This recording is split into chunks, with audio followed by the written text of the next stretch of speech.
Good morning, everyone. Thank you for joining us on this Sunday morning's roundtable discussion. I'm streaming live from California. It's about 9 a.m. here. That's why I say good morning. Ian Kummer is joining us from a suburb in Moscow. It is not morning in Moscow. What time is it, Ian? It's 8 p.m. here. So it's evening. Thank you for staying up for us. I'm not sure what time you usually go to bed. It's probably not before 8 p.m. Daryl Cowley is our other interlocutor, and he is streaming live from Florida, and he is in the midst of a storm. I mean, it storms a lot this time of year in Florida. It's not quite a hurricane, but it's pretty bad. And so we have a secondary plan set up in case his power goes out. He'll just jump on his phone. But so before we get to the introduction, Billy Bob, you're cutting out really bad. Introduce the show. So our top. Oh boy. Oh no. Already had technicalities. So our topic, our title is: Will Trump attack Iran for? How am I breaking up? Yeah, Billy Bob, why don't you troubleshoot and I'll just step in for you while you're troubleshooting. Okay. Yeah, so step on in. We're here with Daryl. Daryl's going to introduce himself in a second here, but the main thing we're going to talk about is Israel and the alleged influence over U.S. politics. And it's tied in with, Trump's rhetoric against Iran this week. But Daryl in particular is going to talk about the 9/11 connection, because 9/11 is the casus belli, the justification for U.S. policy for the past 25 years. And he's going to talk about what he thinks actually happened pertaining to that. So Billy Bob, you doing okay now? Did that tick up? You tell me. Am I breaking up or am I okay? You seem okay, right? You're iffy. I'll say iffy. Yeah, well, let's let Daryl just give a quick introduction. So Daryl joined us 2 weeks ago on our premiere Sunday morning roundtable episode, and so he's back this Sunday again. But tell us a little bit about yourself, Daryl. So I'm sort of a third positionist. I don't really fall in line with a lot of the Marxist theory that you guys sort of subscribe to, but there is a lot of overlap, and I think a lot of headway could be made as far as our position today in America and in the world, sort of making a coalition between the things that we do agree with. I'm into international relations and geopolitics the same way y'all are, and we've had a lot of good conversations off stream, just online, that I found very valuable. And even though we have disagreements, we all try to be as cordial, polite, and as friendly as possible. And I think as long as we maintain sort of open dialogue, open communication, I think that's really what I appreciate about you the most, Billy Bob, is that you don't like to shut down people or conversations that you necessarily disagree with. So I think that's extremely important, that in this country we do have the right to speech, and that right is there to protect not comfortable speech but uncomfortable speech. And I think you can't really make progress without that. So I do appreciate you having me on and the conversations that we do have. Well, thank you so much. And I agree. It is important, I want to hear the best arguments. I want to hear what people really think, and I want to understand why they think that way, because without that kind of understanding, you can't convince people, or you can't be yourself convinced. So I get that you're confused, and I'm here to help. So I appreciate that. That's not true.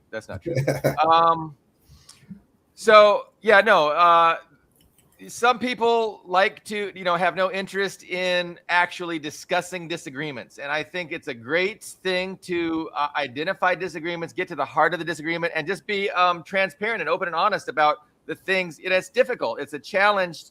It's a communication challenge to really drill down to the core disagreement and figure out, what exactly, because it's like, you tell me what you think, and then I hear that in my mind, and then my mind is like, it's not exactly what is in your mind. It's as close as it can be based on what you said, but there's still, it's just, communication itself is a struggle. And then when people aren't even interested in effective communication, there's just no hope in coming to an understanding. And so this is great practice. It's great. We're going to communicate here. So this is, a very important topic, and a lot of people share your view, I think, on these kinds of things. It's very common, very popular to hear that Israel is, dictating U.S. policy, and the government is owned by the Israel lobby. These are all very common, typical things, and so it's an interesting discussion to have. Where should we start, though? Maybe Ian knows.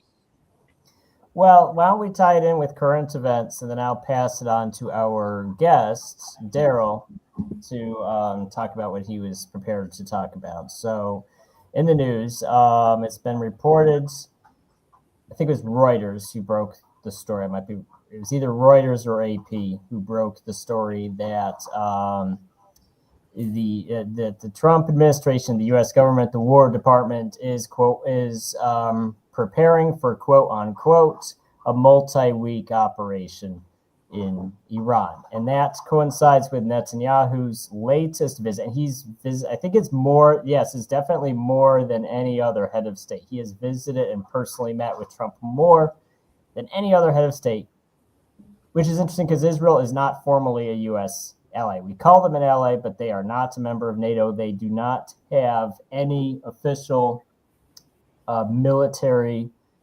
or political, no set in stone, written down alliance like NATO members do, because we're official allies with France, with Britain, with these other countries, but not with Israel. But he has visited the USA more than any other head of state, and Trump has met with him more than any other head of state.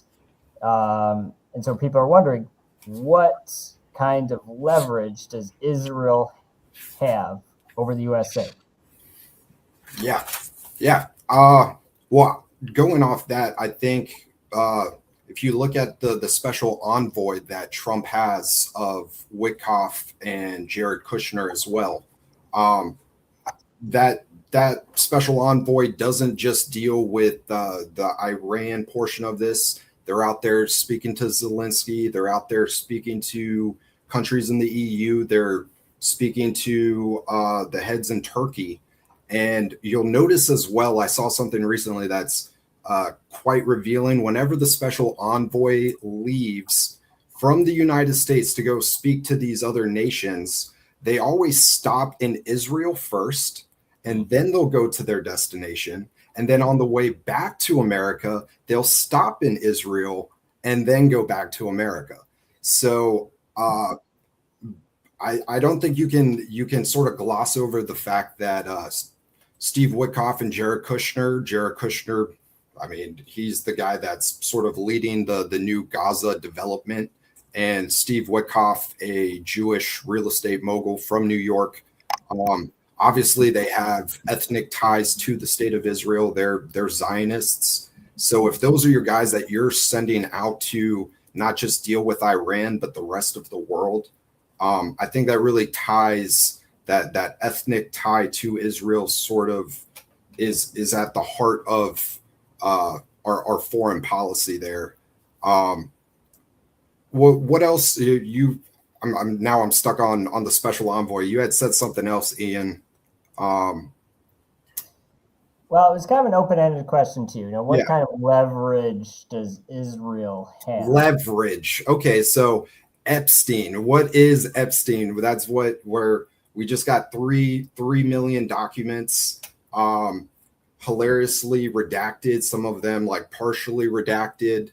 I'm sure you guys saw that they tried to redact everything with DON.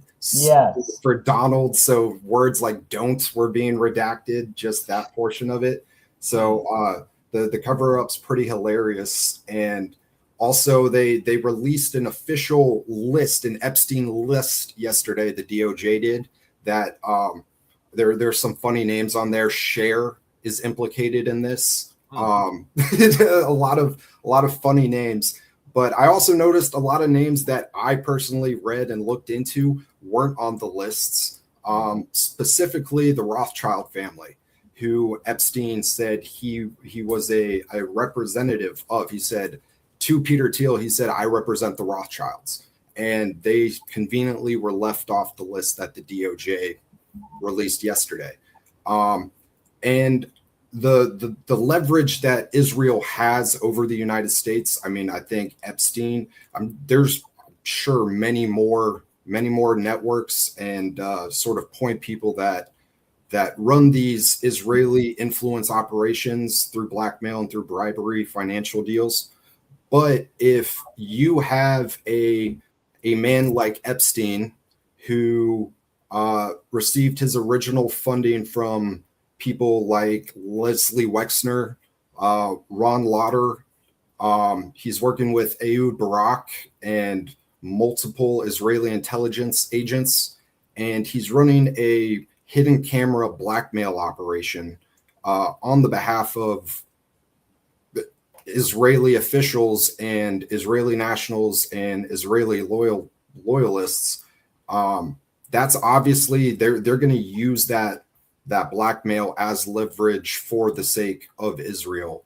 And I think we're being exposed to what the past like multiple decades have been about, whether it's foreign policy, whether it's foreign aid, whether it's tech deals and intelligence operations. I think this Epstein email drop is really shining a light on a lot of what's happening behind the scenes. You want to tie 9/11 into that? Yeah, yeah, sure. Well, conveniently enough, all right. So I actually looked up. There's a streamer named Ian Carroll. I'm not sure if you're familiar with him. He's done a lot of good work on this Epstein network as well as other things. And he actually created an AI database system. What would you call it? A crawler? An AI model. An AI model, sure. And basically what it allows you to do is upload all the files, and then there's AI built in, and you can ask the AI things, but instead of using sources from from the internet, where if you ask ChatGPT, Grok, any of these other AIs, they're going to be pulling from the New York Times. Yeah. They're going to be pulling from the Washington Post. Next thing you know, Epstein's a Russian agent of Putin, which is hilarious because I keep seeing that. But no, this AI model is pulling directly from the files. And something that I noticed while using this software yesterday, because I was playing around with it for like an hour or two, I was like, what specific, is there any specific things that have been left out or seem to be missing in these files? All right. And this is crazy, is that the AI actually gave me a timeline of like 1990 to 2023. And you can see the emails and the time span that they were sent. And so you have like, it gets bigger and bigger each year because obviously he was emailing more as his operation grew.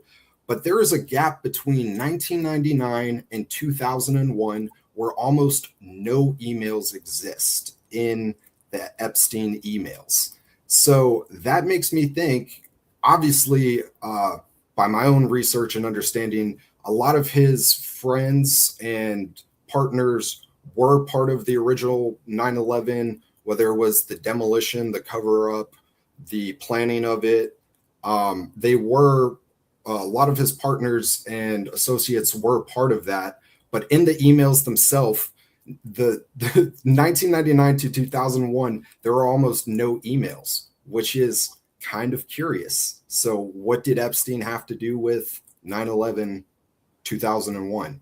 So I don't think we're going to get any answers from the DOJ and Pam Bondi, honestly, on that. She doesn't seem to be wanting to answer too many questions. She'd rather divert and like just personally attack people on irrelevant things. And she's not. Dow is over 50,000, Daryl. Oh man, Why aren't you talking about that, Daryl? Why aren't you talking about the stock market, Daryl? I know. The Nasdaq and the Dow was doing amazing. But yeah, and it's really it's hilarious because if the actual evidence and the whole story and network was exposed for what it was, I think that really is the end of the Western financial system. I mean, you have the heads of J.P. Morgan, Goldman Sachs, all the guys are involved, and I think I mean, people are going to start making connections, and I think that's really going to have a negative effect. I think the financial system could implode from relations. Exposing of the financial system. Maybe I'm too cynical to think that's actually going to have any consequences for them.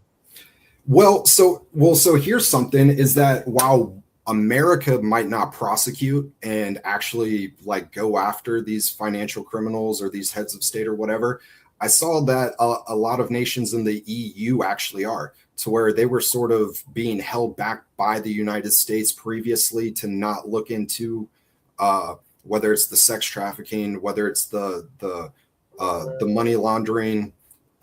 They were being held back by the United States. A lot of, whether it's in England, France, Sweden, their citizens have a little more say on their government. At least it appears so. And those governments are saying, okay, we're prosecuting on our end, sort of forget the United States. We're going to go after the guys that we can go after. And that might have like a domino effect, because the billionaires are not just here, they're all over the West. So it only takes a couple of big shots to go down for the whole house of cards to go down, in my opinion.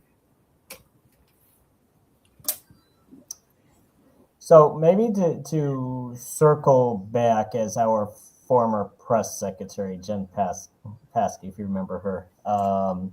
Yeah. To circle back, what do you think, because you mentioned it before the show started, you mentioned this in private conversation, the Israel connection to 9/11. What do you have for us on that subject?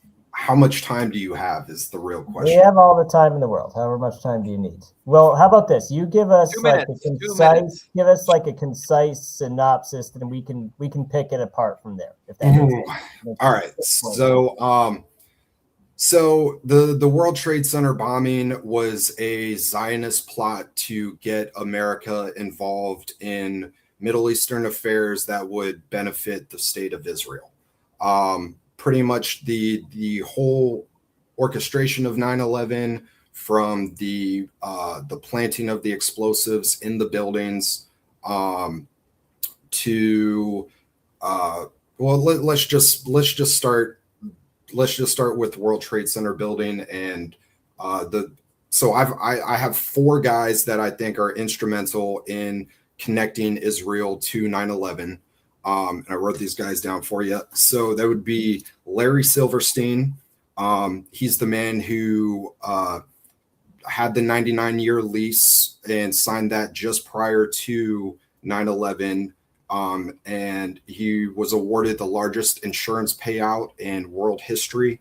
It was $4.5 billion in insurance. That was Larry Silverstein received that. He also received another $100 million in damages from the airlines and airport security. Yeah, fun. So he sued them. He sued them. Correct. Wow. I never knew that. Actually, never knew Silverstein. Now it's Silverstein. You say Silverstein. Larry Silverstein. Yeah. He took them to court and won. Correct. So, but you'd have to know who the judge was, who the prosecutor was, and that's a little farther into my notes. But they're also one of the judge at the time. His father was actually he was part of the Israel independence, the original movement.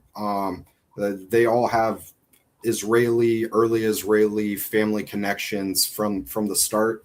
Like the ear gun or whatever. Yeah. The guys that originally that all formed into what we know as the IDF today, those original Israeli military groups. Funny enough, Larry Silverstein also didn't show up to work that day. He was quoted to, or he was known to have breakfast at the top of his building every single morning. And that morning, you can watch an interview that he did on 60 Minutes, where he explains that his wife had convinced him to go to a dermatologist that morning. He looks very weaselly when explaining it, and you can just judge by his body language that the man's full of it.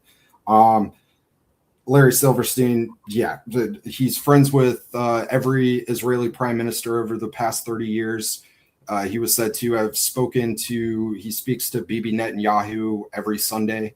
Ariel Sharon, Ehud Barak, they're all friends. So he has countless Israeli connections. He owned the World Trade Center building because he had this strange pulling to just want to own it. That was his thing. It's a building full of asbestos. It was worthless at the time. And it would have cost too much to demo the building. But luckily for him, some Arab terrorists just happened to fly some buildings in it, and he didn't have to spend billions of dollars in demo and remodels. So lucky for him. There was another guy, Frank Lowy. He was the owner of the mall at the World Trade Center building. He was also a member of the Golani Brigade and fought in the Israeli War of Independence as well. A lot of these guys did. He funded and launched the Israeli Institute for National Strategy and Policy. And then he was also friends of all the previous prime ministers. And he owned pretty much multiple floors at the bottom of the World Trade Center buildings. You had Louis Eisenberg. He was the head of the Port Authority of New York. And he was the guy that actually authorized the lease to Silverstein and Lowy. He was a partner in Goldman Sachs. And he was one of the largest contributors to the Bush-Cheney presidential campaign. And then finally, you had good old Ron Lauder of Estee Lauder, the cosmetic magnate. And he was the chairman of the New York Governor's Commission on Privatization. So he was the person that actually privatized the World Trade Center building and lobbied for it.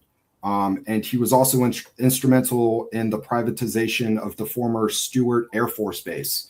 And the Stewart Air Force Base is notable because a lot of the planes seem to have all converged over this privatized Air Force Base. So people say that the Pentagon wasn't hit by a plane. So where did that plane go? All the planes just happened to like cross this exact newly privatized Air Force Base. And Ron Lauder was the man that helped privatize it. And then I have it somewhere in my notes, the guy that actually owned it. He was a dual citizen of Israel as well. So those four guys right there were like sort of the head Zionist organizers of the World Trade Center building, how you could get around. It wasn't a public building. It was privately owned.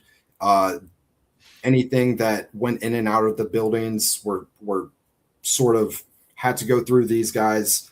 And then I want to just mention one more on this note that's really important was Kroll Incorporated. The man was Jeremy Kroll. So after the 1993 bombing of the World Trade Center building, the Port Authority of New York, which was Louis Eisenberg, he gave control of security at the World Trade Center building to Kroll Incorporated in a $2.5 million upgrade. And so, yeah, he was sort of the guy that was or this company was the head of security for the World Trade Center building, and they were able to get in there and inspect the building and sort of decide if you were to take these buildings down, this is how you would do it. And they would have had access to all of the elevator shafts. And then I'll just cut straight to the point of who actually put the bombs in there. And it's there were these two art projects, art groups that were started and were given access to the World Trade Center by the Lower Manhattan Cultural Council, and they were called E-Team, who created this light display, and they were there from like, I think it was like February 2001 to like May or June 2001, and you can look online at the E-Team, and they would like do these little designs with lights in the windows of the building at night. And then there was another one called Gelatin, was another art project. And their famous art project is they like knocked out a window of the 91st floor and created like a little stage, a little platform. It's really stupid. It really wasn't art. It wasn't anything. But you can go watch interviews from these guys. They're all Israelis. It's really strange that they're all Israelis. And the director of the Lower Manhattan Cultural Council that set up this residency for these art guys to be there, her father was actually a Israeli official as well. So the 9/11, just the World Trade Center building itself, there's more to this, but just the World Trade Center building itself is just full of Zionists and building up to that point. And if you look at who financially gained the most, how could someone financially gain from a terrorist attack? Larry, Silverstein. Too many names. Too many names right now. Yeah, this man profited billions of dollars, the largest insurance payout in the world. So obviously there was money to be made from that, and I think following the money is always the best thing to do whenever you're looking at things to see why things are happening. If you follow the money, you'll normally find a motive and a culprit. So yeah, that's just my little intro into what I see 9/11 as. And then 9/11 set up the following decades of Middle East interventions that the U.S. has been a part of. Without 9/11, you don't have that as the project for the new American century, which was also written by a bunch of Zionists, said in order for us to go on this new military escapade in the Middle East, we would need a new Pearl Harbor-like event. Without that, nothing will happen. This was their new Pearl Harbor-like event, and the rest is history. Yeah. Yeah, no. I mean, it seems obvious that everything that you said is probably true, and it's interesting. I mean, and then what? What does that mean? If that is true, how does it help us to understand the reality of what's going on? And so I wouldn't argue with any of what you presented. You know what I'm saying? But I think we do, draw different, inferences from that, right? So that truth, what you just explained, leads you to go one way with your worldview, and it leads me to go one way with my worldview. But yeah, I think we have agreement on, all of that. And I think there were Saudi Arabian connections, right? Like, I mean, the terrorists, right? So I think, there obviously was a lot of Zionism and Israel involved, but then you also, of course, had U.S. government involvement. You had U.S. intelligence involvement, and you also had Saudi and Pakistani intelligence involvement, which to me, gets, points me in, in my worldview, and it's it's a ruling class. It's it's a class of people, and they work together. They work together to further their class interests, and definitely the the Zionism and Israel people, and definitely play a large part and have a large disproportionate influence over that direction. Considering how they comprise very few of the actual members of the ruling class and society in general. But yeah, so we got some comments. Kondo the Bird says it's naive. In reference to there being, I think she said that right after the comment about changing the financial system. Maybe it is, but it's optimistic. Let's call it optimistic. It's optimistic that this. Yeah, that exposing how the the financial system works is gonna help get people riled up to change it. Yeah, and I kind of agreed with that comment. So okay, so we talked about 9/11. We're talking about different, so again, we agree on a lot of the facts, and then I think where we diverge is what the facts mean. And so now I think Daryl's frozen, or is he just being very still? I think our friend Daryl is frozen. So we're gonna remove here and we're gonna add here. Yeah, there we go. All right, we're back in the dark. You are on your phone or a different device now, I take it. Yeah. And I apologize. Yeah, I told Billy Bob this would probably happen here. It happens to us too. Don't worry about it. But yeah, so yeah. In 9/11 connection, what do you think of because you've clearly put a lot of research into this, the dancing Israeli stories? Was that of Israelis being arrested because they were allegedly dancing and celebrating? Was that a true thing that happened? Was that urban legend? Or well, it's hilarious you say urban legend. Yeah, so that was absolutely a real thing, and that was a real thing. That absolutely was a real thing. It's funny you say urban legend because the company that they were working for supposedly was called Urban Moving Company, and it was later verified by the FBI that Urban Moving Company was a Mossad operation.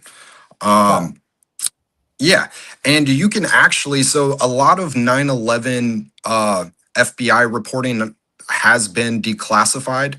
Some of it was declassified in the first Trump administration. Some of it was declassified in Obama's second term. But if anyone isn't familiar with the Dancing Israeli story, so a woman's looking out of her apartment building, and she is the day of 9/11. The buildings have been hit, and she notices a handful of what she describes as Arab ethnic looking guys celebrating in the parking lot with cameras, and they're obviously celebrating. So she calls the police. They run off. NYPD eventually catches them in a white van. In the white van, they find not only video recording material, but also bomb making material. And then if you can read the testimony of these guys that were apprehended, these dancing Israelis, and they were noted as saying, "We are not your problem. We have the same problem, and that's the Palestinians." And so they interviewed them, and then they also interviewed some other people that were hired by this Urban Moving Company. That they sort of hired people to make it look like a legitimate business, a legitimate operation. And the testimony of one of the average New Yorkers that was hired by this urban moving company, he gave testimony that said one of them told him, "Give us 10 years, we'll take over your media and the country will be ours." And that's actually in an FBI, document that you can go read. There was also other, so there was the dancing Israelis, but there were other um, Israelis involved, and they were caught in vans. There was one the night of 9/11. So the buildings fell, World Trade Center building 7 fell. And the NYPD stops another moving van headed towards the New York, I believe it's called the Washington Bridge, that had on it, you can look this up, and it was actually reported on CBS and then sort of just memory hold, that there was a white van with a mural painted on it of the Twin Towers with a plane flying into it. And this was the same day that 9/11 happened. And I want to make sure that I get this right. Um, yeah, so the Jerusalem Post reported on September 12th, 2001, American Security Services overnight stopped a car bomb on the George Washington Bridge. The van packed with explosives was stopped on an approach ramp to the bridge.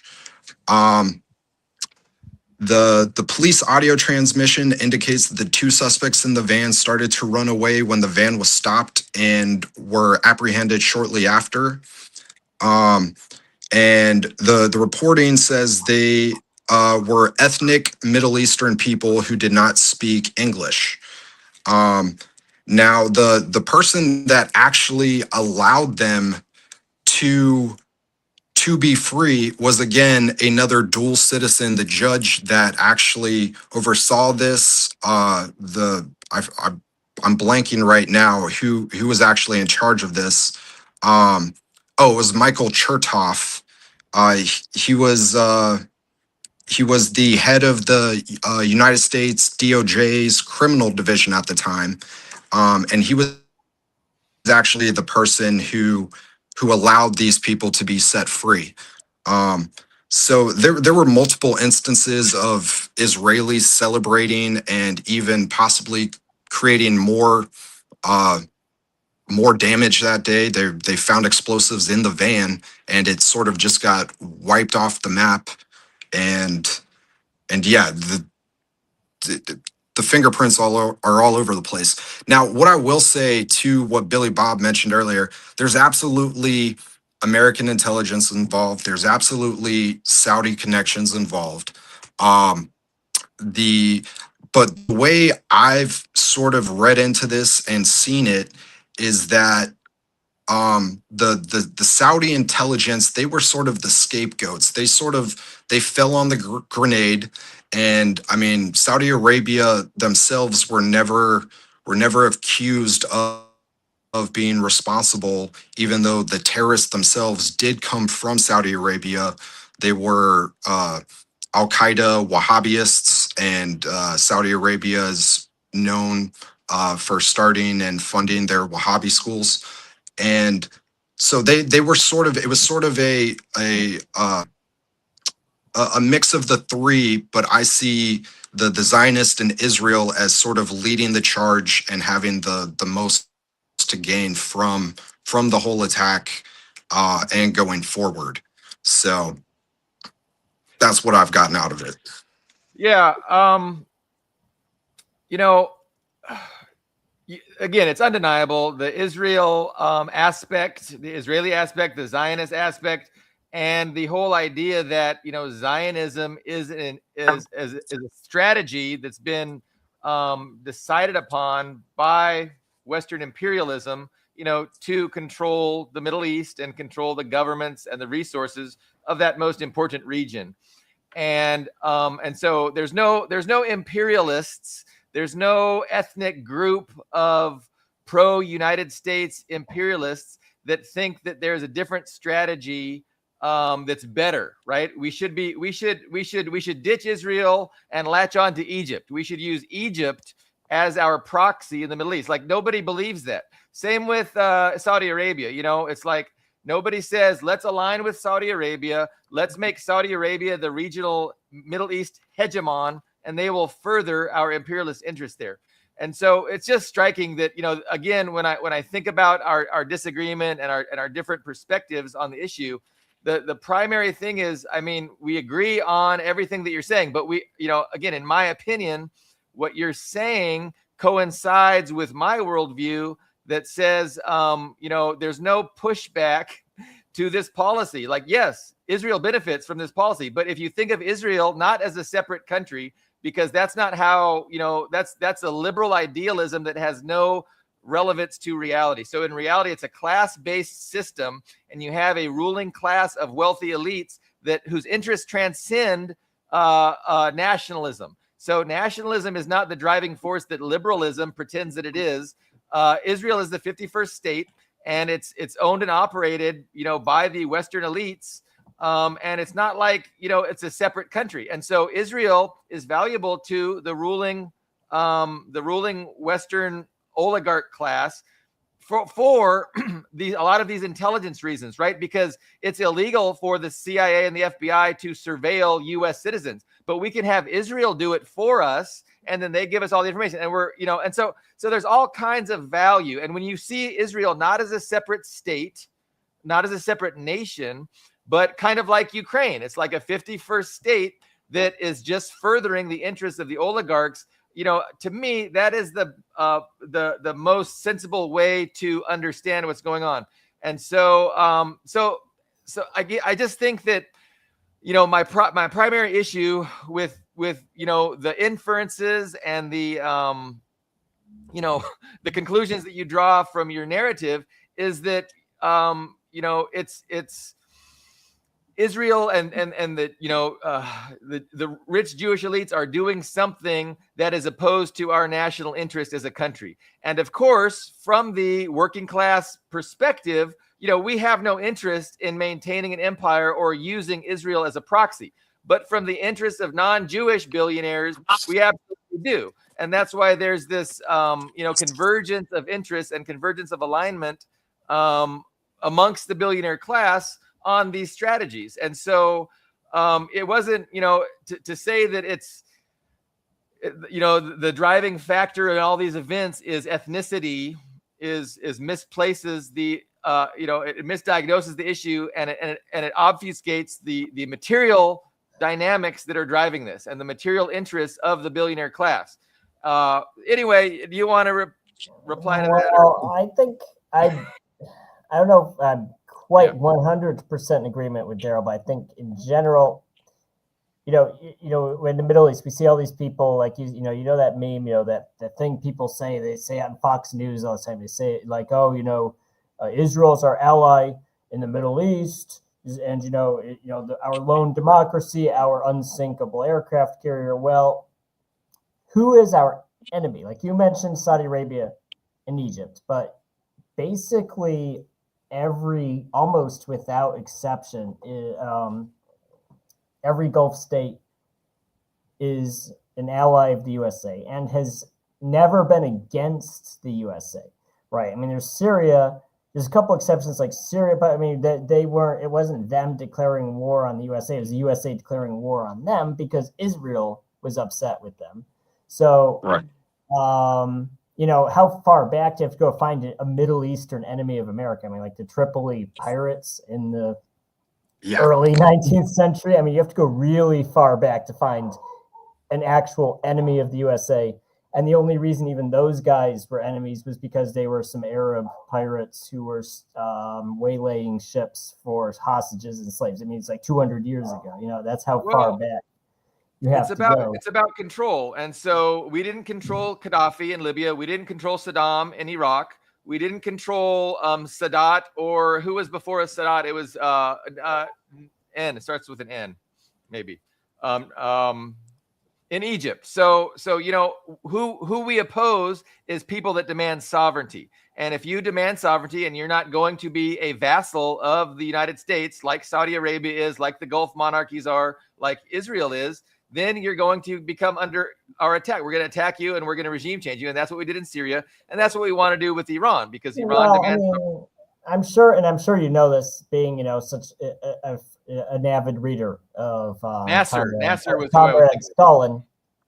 He was actually the first benefactor of Israel, because the Russian Jews, the Soviet Jews, had made their case to the Soviets that, you know, the Israeli nation has a right to exist, has a right to its homeland, and Stalin initially endorsed them, and actually he gave a lot of their initial weapons and a lot of the IDF's first generation of military talent were Red Army officers who had fought in World War II. They were Jewish Soviets who had fought in World War II, and they went to Israel.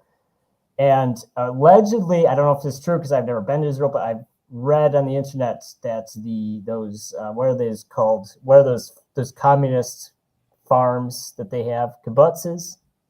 What are they called? Yeah. Yes. Yeah. Allegedly, some of those still have portraits of Stalin, like the older people who can remember like the first years of Israel, like the 1940s, 1950s, still have portraits of Stalin, which is very funny when you think about it. But he got turned off, and it's very funny how he has a reputation as this big anti-Semite now. Like, oh, he was against the Jews. He abused the Jews, because he did eventually got turned off to the Israel project. You know, he's just like, well, this is not beneficial to, you know, this is not beneficial to us. And then in 1967 is when the USA got on board with the Israel project, because you know, they dumped the Soviet Union and went over to the USA. And since 1967 has been when, and we have to ask, what did this, you know, I have to ask, since I think, you know, Billy Bob, you disagree with Daryl, and you know, I'm kind of leaning towards Daryl's perspective. You know, what is, you know, if you're just from the perspective of the American taxpayer, the American citizen, what has Israel done for us? Right. Well, again, I mean, to me, you have to understand what us is. And so in my worldview, there's no such thing as us. There's the working class, and then there's the oligarch class. And so what they've done for the oligarchs, I would say you can write books about. What they've done for the working class, not much. And so everything you have to look through the class lens and understand through the class paradigm. But if we're talking about the oligarchy, like Israel is a valuable asset to the ruling Western oligarchy in any number of ways.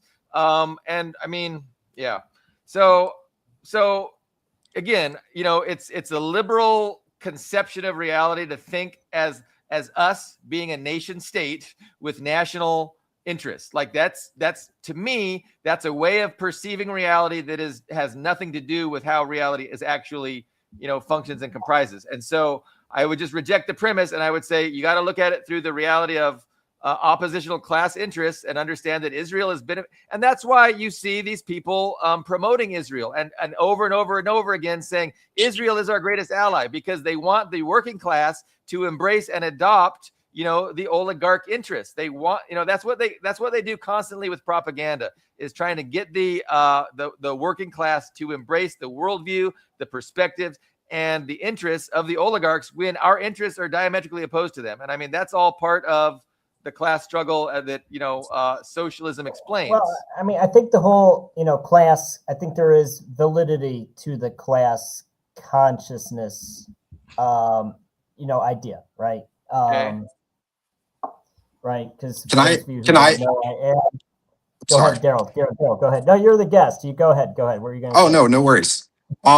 Yeah, so thanks to you, Billy Bob, since we've been having these conversations and you having me on, I've sort of delved into a little bit of Marxist theory that I haven't in a long time. I mean, I used to read a little bit here and there, but ever since I started interacting with you, I sort of started looking into Mao's own Chinese variant of Marxism and Lenin's own variant of Marxism. And your idea that this class that this class struggle is the only thing that exists isn't exactly how other revolutionary leaders saw it. And I came across this thing that Mao wrote. He wrote an essay or a paper called Contradictions. Are you familiar with that at all? Yeah. Yeah. Yeah. So on contradiction, I think it was on contradiction. Yeah, on contradiction, right? And it goes off like this like Hegelian thought of the dialectical materialism. And yes, but what his main point of that was, or one of the points in these contradictions, was you have primary and or principled, or I forget what he said, primary contradictions and secondary contradictions. And in that paper, he makes the argument that Japanese imperialism at the time and the invasion of Japan, that was the principal contradiction, and that the internal class struggle of the Han Chinese people were secondary to that.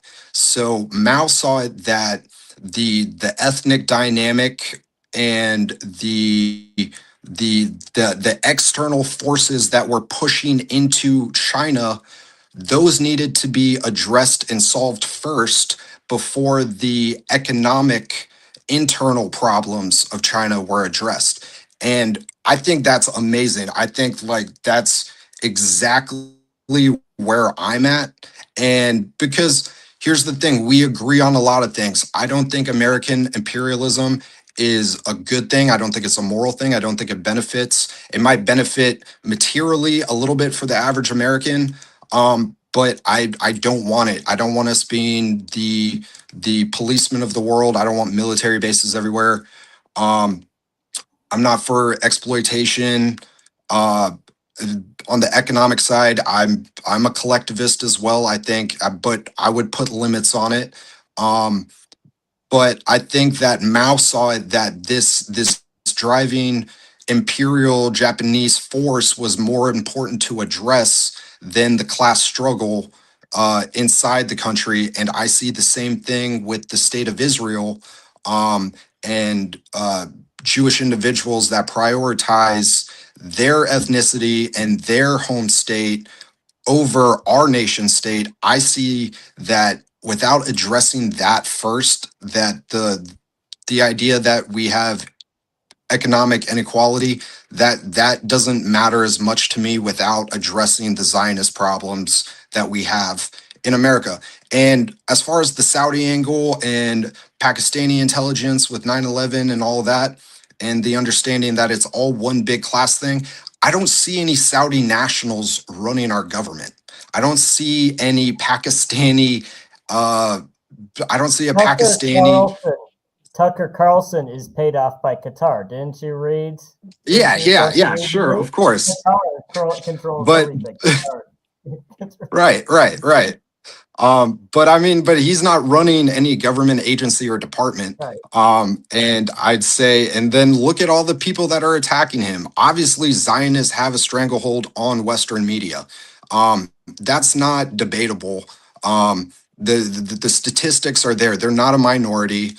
Zionists do run all the major networks. They are in all the executive positions. They're the majority of shareholders of these corporations, and they're the ones running the show over here. So anytime you've said before, where's the pushback? Well, if the Zionists control the media, you're not going to hear about the pushback, even if there is guys trying to be vocal about it and are more nationalist or traditional when it comes to America. You're not going to hear about it because the Zionists run everything.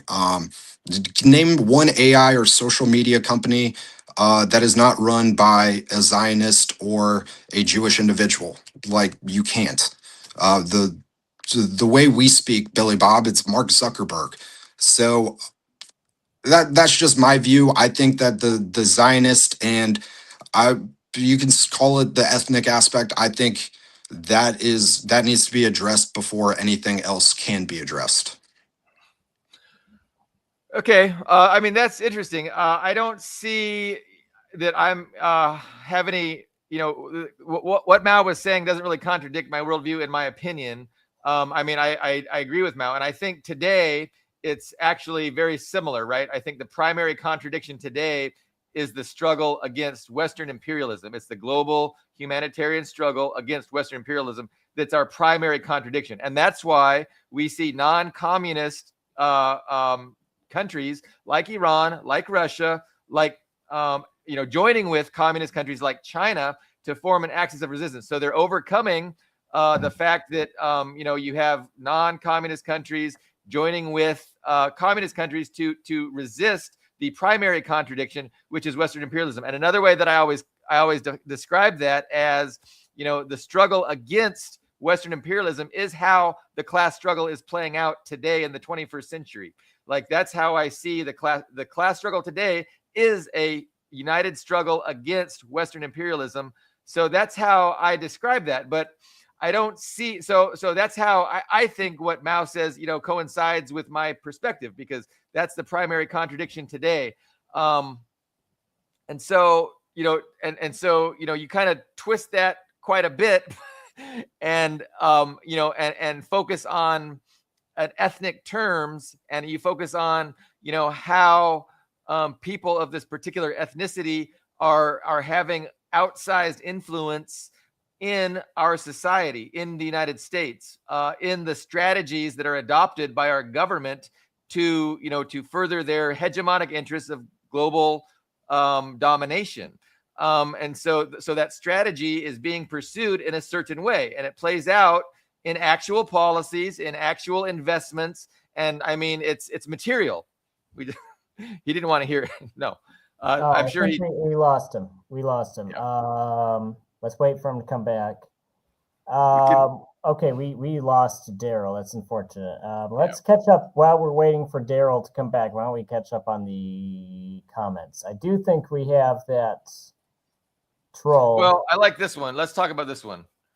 I'm not sure. Billy Bob is a Trotskyist. You're a Trotskyist. Oh shit! Crap! Sorry, Daryl.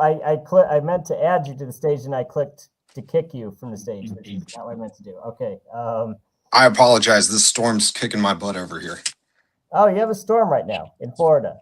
Oh yeah. There's like a giant band of tornadoes and heavy downpour coming through right now. Yeah. How very convenient timing, Daryl. Very convenient. Right, did I miss something good? You missed me winning. I just won. Yeah. You were Billy Bob is Billy Bob is the Trump of the communist. All he cares about is winning. So I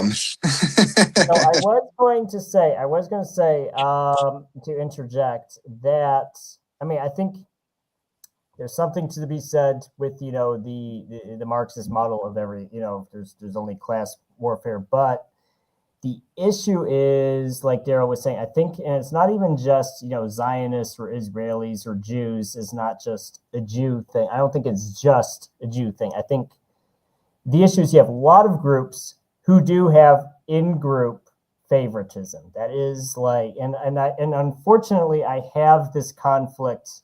Like on social media, on the internet, when I talk to people, I have this conflict with Marxists and left-leaning people all the time, because I don't necessarily disagree with them, but it's like they can't get over this idea that outside of the USA and certain Western countries, it's completely the norm to just think about your particular ethnic group. Like if you live in Kuwait or Qatar, or a lot of these countries, Americans come to some of these countries that are very surprised, and they'll just like look at like the job ads or the news, and people will just openly just say what race or ethnic group of people they want to hire. They'll just openly say it, and they're very shocked by that.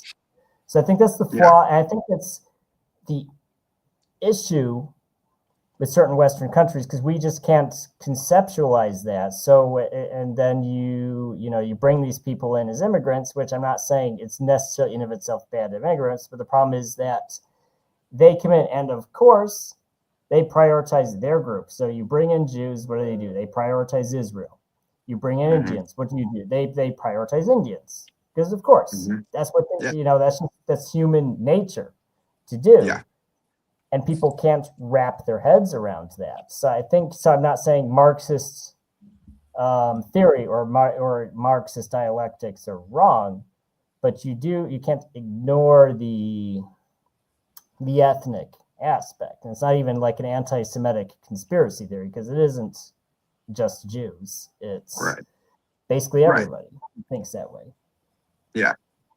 Well, I mean, they do studies on in-group favoritism. There's been multiple studies, and you can see that Jews as a group are the most collective. They are the most ethnocentric.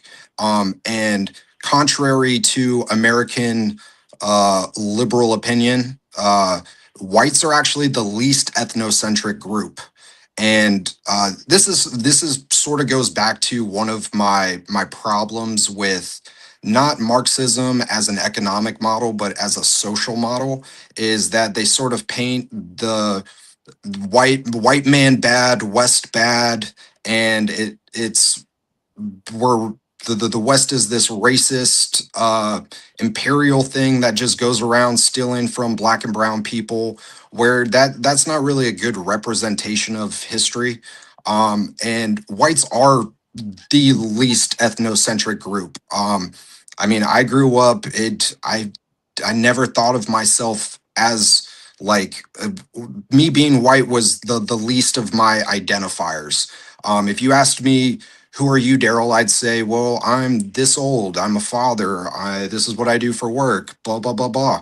But if you were to go ask any other group, they say, go ask, I'm not trying to be mean or stereotypical. Go ask Jamaica.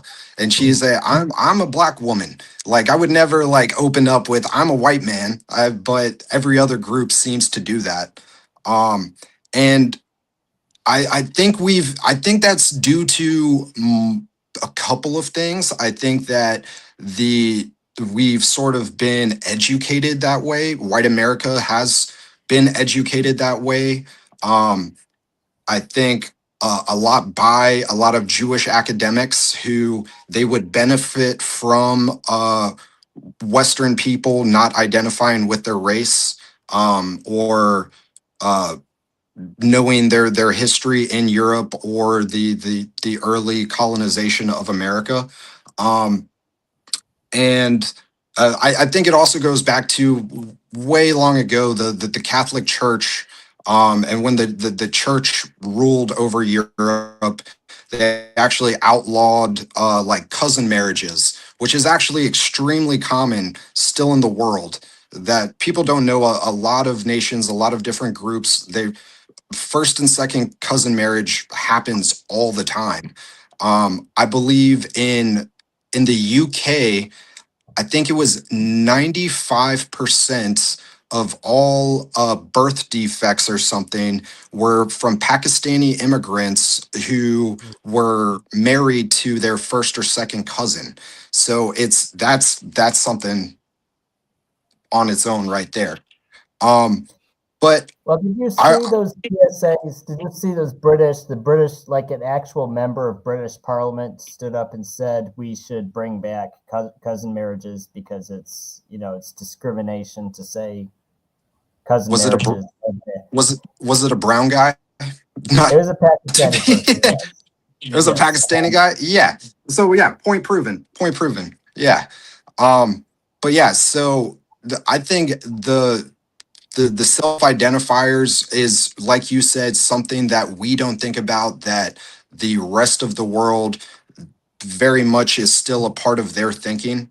And I think that it's been to America's detriment that we haven't. That if you notice the race, that you're a racist. If you just acknowledge the fact that different groups of people are different, you're automatically labeled and branded a racist. And I don't think that's a good, healthy, or honest way to look at the world. There's obviously there's obviously differences, like a Nigerian and a Swede are not the same person. It's sort of goes back to that nature nurture thing. I believe there's more to the nature than there is to the nurture, and we've sort of flipped that around. And this whole idea, I actually read something um, a while ago on the idea of cultural relativism. So there was this whole school of anthropology and understanding different cultures and stuff was set on was a European study, and we sort of judged other groups around the world with our culture and our society sort of being the baseline, and then we judge other countries, cultures, people based off our standards. And then that all changed in the 1920s from a guy named Franz Boas, and he is the father of new anthropology. He was a Jewish individual. He was funded by the German Jewish banking family, the Warburgs, and they said it's racist to judge these other groups by your standards. You need to look at those groups through their lens. So if I'm looking at practices in India and how they conduct themselves, I need to look at it through how they look at it and not by my own standards of like cleanliness or multiple things. And um and yeah, and but the point of that Franz Boas thing is that when they tried to introduce it into academia, Franz Boas and Warburg decided that they needed to get it approved by a council of Gentiles, because if it wasn't approved by a council of Gentiles, then it would get rejected as a Jewish plot. And cut to 30 years later in the 1950s, the ADL did a study and found that over 90% of schools had adopted this new form of anthropology and cultural relativism. And I think that's where that has a huge influence on why the West and white Americans don't sort of have that self-identity and ethnocentrism that all these other groups around the world have. And yeah. So that's good. No, that's good. And so Courtney thinks you're a racist. I want to interject. So it's actually unusual because usually I'm the most right-leaning person on this show. It's weird to actually have someone who's more right-leaning than me. So I do want to maybe add some clarification to that. So I think Go for it. I have this theory that so certain groups of people either became, who overcome their in-group favoritism are the ones who become more imperial. Every group that successfully builds an empire are the ones who overcome their in-group preferences. And I'll even bring up an example of Poland. Like they're white Europeans. They never had an empire. They never had colonies. And it's always been a small country, and they've never successfully become an empire. And the reason why is because if you go to Poland, they're very, very, even by your, they're probably one of the most xenophobic groups in Europe, right? So like if you're not a Pole, you're like, well, what's wrong with you? You're weird. We don't like you. If you go to groups, like if you go to Britain or if you go to Russia or if you go to France, the Netherlands, groups that did successfully build, some kind of large empire, you'll find they're very they kind of have that, just because you're not one of us doesn't mean you're nobody. So I think to have that imperial, because you think about it, it's like, okay, if you have an empire and you have all these different ethnic groups that you conquered or subjugated, you're still pulling people from those cultures. Like, okay, you can come back to our capital city, you can be an engineer or an architect, an artist or whatever. and you're a black guy or an Asian guy or whatever, and you're still like a successful, interesting person. You're not discriminated against. I think it's actually, not to say colonialism is good or that empires never do anything bad or that there's never discrimination even, Right. but there's this idea that we can pull people we can have immigrants or we can have people, workers from these colonies come back to the homeland, and they're not to have that mindset. You do need that, to even have an empire. You need that mindset, but most people don't get that, and they just think, well, it's us or them. They have that us or them lens that they see the world. I like that. I like that view. I mean, that does make sense. I like the Poland example because obviously they're very strict on their immigration, right? Mhm. But that's honestly, compare Poland to any country in Western Europe that the demographic change has literally flipped that whole country on its head, as I see it. I went to London this past summer. I'm not sure if you guys have been to London at all or any major cities in Western Europe, but I mean, I was struggling to find British people, and I was hoping to have a cup of tea with some Brits, and it's there were not too many Brits running around, and honestly, for me, that's sad. That's sad because I let me push back on the idea that I'm a racist. To my understanding, when I define what a racist is, that is an irrational hatred of a group of people simply based off the color of their skin.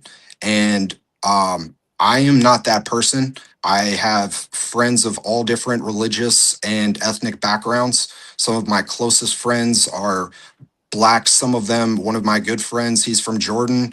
He's a Muslim.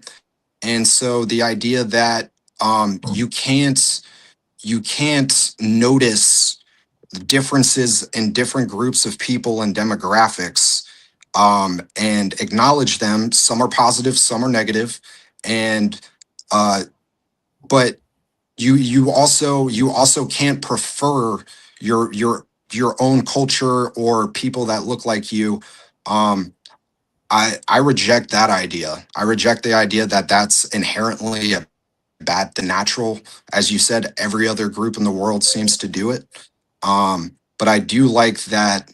I do like that in that imperialist sort of idea that the groups that go out and try to conquer the world, they uh, sort of bring those parts of the world home with them. So I see that. I like that. I kind of don't understand what the point is of, I mean, really just hyper fixating on ethnic differences. Like, I don't think anybody denies that ethnic differences, genetic differences exist. I think the question is, what do those differences play in, what's going on geopolitically? Where have we progressed from? Like, what is history?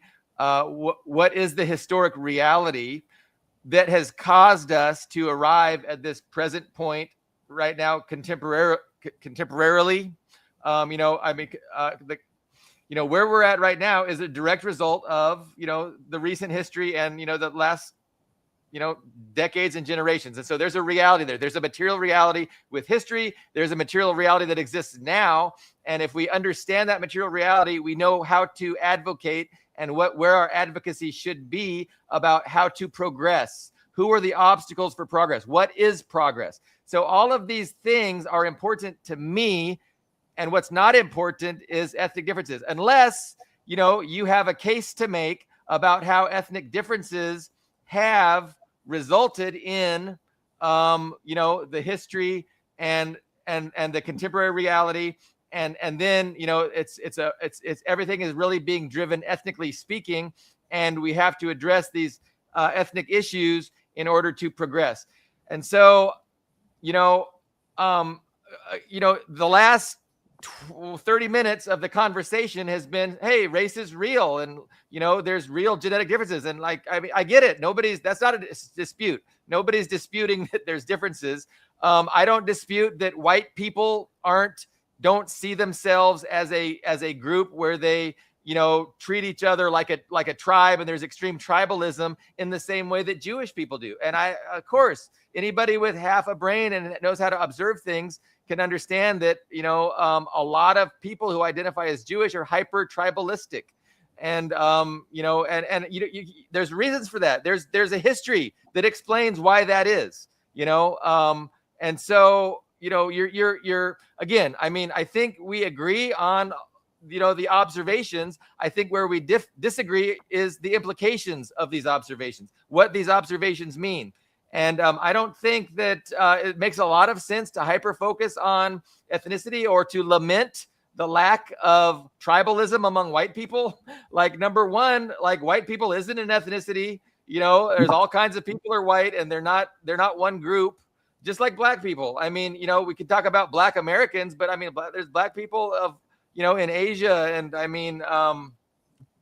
Middle East and Africa, Central and South America. So, I'm not sure the utility in this focus. To me, it's kind of a waste of time. And, you're making observations that are true, but how do, what is the inference? What is the importance of these observations? How does it get us to a place where we understand what's going on, and it gets us to a place where we know what we should be advocating for and to identify the obstacles to progress?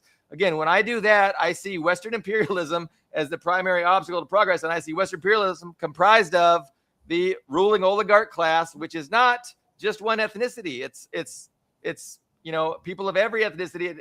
It has to do with their material conditions and their interests, which are due to their material conditions of being billionaires. They have interests that are different than the working class interests. But go ahead. Well, I want to interject. So I do think especially when it comes to Israel and Zionism and Jews, it can just sound like we're just picking on Jews. That, it's us versus them. There's humanity versus Jews. It sounds very bad when you put it that way. But if you put it in terms of ethnicity, everybody to some extent does this. Then also Zionism makes more sense. If you just realize, everybody to some extent does this, Zionism makes a lot more sense, because I think people tend to dismiss it as this kooky conspiracy theory. Well, why would they think like that? Well, if you argue, everybody or almost everybody to some extent thinks that way, then you're like, oh, okay. So every group of people kind of here's our group, and we're going to work towards the interests of our group. Then it suddenly makes a lot more sense. That's why I think it's important to bring up. And I will mention, after living in Russia for about 4 years, as an American, I will say America is kind of like the weird country. America is actually the more time I spend outside of America, the more I realize it's a weird country, because we're so exceptional, Ian. We're exceptional. We're exceptional, right? We're exceptional, right? We're very obsessed with race, which for us kind of means literal, what color are you? There's brown people, there's black people, there's white people, there's yellow people, there's tan people. We think, I kind of realize it's actually weird, and but it goes back hundreds of years. We think in very literal terms. If you go outside of the USA, they think more in terms of ethnicity. It's those are Armenian guys, or those are Azari guys, or those are Jewish guys, or those are Kazakh guys. And the longer I lived outside the USA, I kind of realized that's how most people outside of the USA think. They think you look at someone and you're like, well, who is this guy? Well, he's and once you realize who he is, it gives you some clues about it. If you realize, it's a Jewish guy, or you realize, it's an Armenian guy, or it's a French guy, it gives you some clues just about him. It's not even a good or bad thing. It's just it's what everybody does. So I kind of realized that's why America is this really distorted view of I think it really affects also just how Americans perceive our foreign policy, and Israel, and even just everything else, because we think in terms of literal color, which isn't how other people think. They don't really care if you're Right, black right. or white. They don't care. Like Well, Russians aren't going to be all over you because you're white. They don't care that you're white. They'll look at your ethnic group. Oh, you're French or you're English or you're American. That's literally what they'll say to you. They don't care that you're white. It doesn't matter to them. Well, I would say that's worked to the benefit of the Zionist, because until you're really conscious of, um, through the lack of a better term or word here, it's been used throughout history for the past 2,000 years, the Jewish question, and actually noticing Jewish individuals. Most Jewish individuals in the American sort of the lens of things, they're just white guys. I never looked at Jewish guys as Jewish. When I saw the actors on TV or government officials, I never thought that, oh, these are Jewish people. But I think I have a list here of the Biden administration particularly highlighted just the total Zionist Jewish like overrepresentation in our government to the highest degree. And someone that's not really conscious like they are in the rest of the world, like in Russia, where you're like, oh, well, that dude's a Slav, that dude's like some Balkan thing, that dude's Czechoslovakian, whatever. And if you were just to paint all those people as white, you would obviously lose a lot of ideas on how the dynamics are working and what groups are really in charge if you just sort of whitewash them all. But I mean, like in the Biden administration in 2024, we had the Secretary of State, the Attorney General, the Secretary of Treasury, the CIA Director, the Director of National Intelligence, the Secretary of Homeland Security, SEC Chairman, Director of CDC, Director of ATF, FCC, Federal Reserve, National Security Advisor, White House Counsel, Science Tech Advisor, Council Economic Advisor, Deputy Health Secretary, Director of CDC, Chief of Staff, Council on Gender Policy, COVID-19 Response, Bureau of Energy Resources, Council on Humanities. Like it goes on, like there's like just endless pages. So when you whitewash everybody as white, I think that you don't understand the dynamic of America, or to go back to Mao's contradictions here, what's your primary contradiction? What's your secondary? I think we do have an ethnic dynamic in this country that is sort of getting priority over the others. And until you look at it that way, you're not really going to understand how America works, why we do the things that we do, what policies we prioritize. And I would say that I have an interest in preserving. I mean, the same way I would never condemn Poland for saying they want to remain Polish when they deny refugees or immigrants. I would never say, oh, that's a racist policy. I'd say those guys are trying to preserve tradition and culture that makes them unique. And I think that there is benefits to preserving American culture traditionally. This idea that America is this melting pot, that is not true. That America was 90% Western European all the way up until 1965. It was the Hart-Celler Act, which was introduced. Celler was a Jewish representative that introduced it, and it was heavily lobbied by the ADL and other Jewish organizations to permit the third world to immigrate here. And it overpassed we did a census, I believe it was in like 1902, said we have this many Irish descendants, this many British, this many Italians, and our immigration policy is going to reflect the demographic makeup of America as it stood at the time. Then cut to the civil rights movement, and we introduced the Hart-Celler Act, which says, no, now we want people from Kenya, the Congo, India, Pakistan, all over the world. And I think that when you don't understand America and all the progress, we have our own tragedies and scandals and things that we've done that I'm don't approve of, I'm not proud of. But who gave the world electricity? Who gave the world every form of transportation? cars, planes, helicopters, trains. That was America. That was European descendants that progressed the world. I mean, who lifted the third world out of poverty? It was the West. It was the West. It wasn't. I mean, sure, China, and they had their own revolution and their own progression. Same with the Soviets. But as far as technology goes, and just vast human improvements across the board, whether it's technology, literacy, world hunger, that was Western innovation that helped all those things. So I see I have a priority of keeping the West how it traditionally was. And I don't think that's inherently evil, bad, racist, or anything. I think it's honestly better for the rest of the world. Like all these things came from the West. Why shouldn't we want to keep the West the West? So that's a lot, Daryl. That's a lot. I know I'm rambling. You've given us to discuss. No, and I want to hear Billy Bob's pushback, because I've sided mostly with Daryl here, and the Thank last you, 20 Ian. minutes so have been very little pushback from Billy Bob's. I want to hear Billy Bob's in this next segment. I want to hear Billy Bob's pushback. Well, again, there was at least 2 points, 3 points. Yeah, 3 points. Okay, 3 points. So the first point is overrepresentation, Jewish overrepresentation in powers of influence and, wealth and control. And then there's immigration. And then there is, how the white race has just benefited humanity tremendously.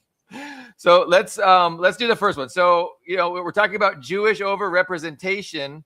Obviously, it's undeniable, right? So there's 2% of the population-ish identifies as Jewish, and they are just definitely overrepresented in positions of power and influence in the government, in the media. I mean, that's undeniable. But here's what I would say. It's not just any kind of Jew, Daryl. It's not just any kind of Jew that is allowed in a position of wealth, power, authority, right? It's got to be a Jewish person who promotes Israel and who promotes this imperialist interest that again coincides with the wealthy elites of all ethnicities. All of the Western elites that comprise the ruling class. You can't just be any old Jew. And now, granted, Daryl, most Jews today are Zionist and they support and defend Israel, and that's a fact. But there are Jews that don't, and those Jews aren't allowed anywhere near power, Daryl. So that's important to understand. And so, what is the driving force? Is it your ethnicity? No, it's your politics. Now, ethnicity helps because obviously there is this overrepresentation, but ethnicity is not trumping political views, and it's politics, it's interests. And so that's, that's my response to number one, the overrepresentation.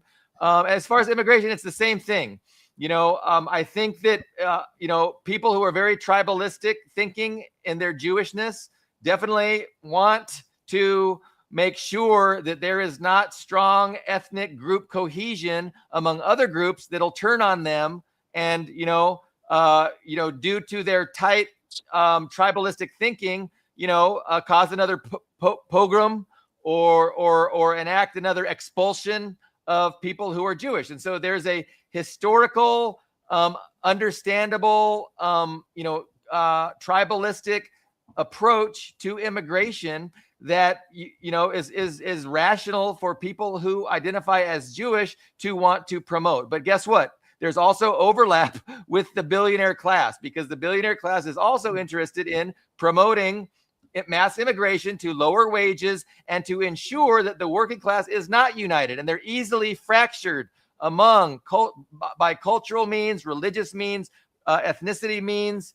And if you have a very diverse working class, you secure yourself, you secure your position as the ruling class. And so there's an overlap of interests between Jewish tribalism and multi-ethnic billionaire class interests. That's immigration. And then what was the last one? Was Western ingenuity. Yeah, okay.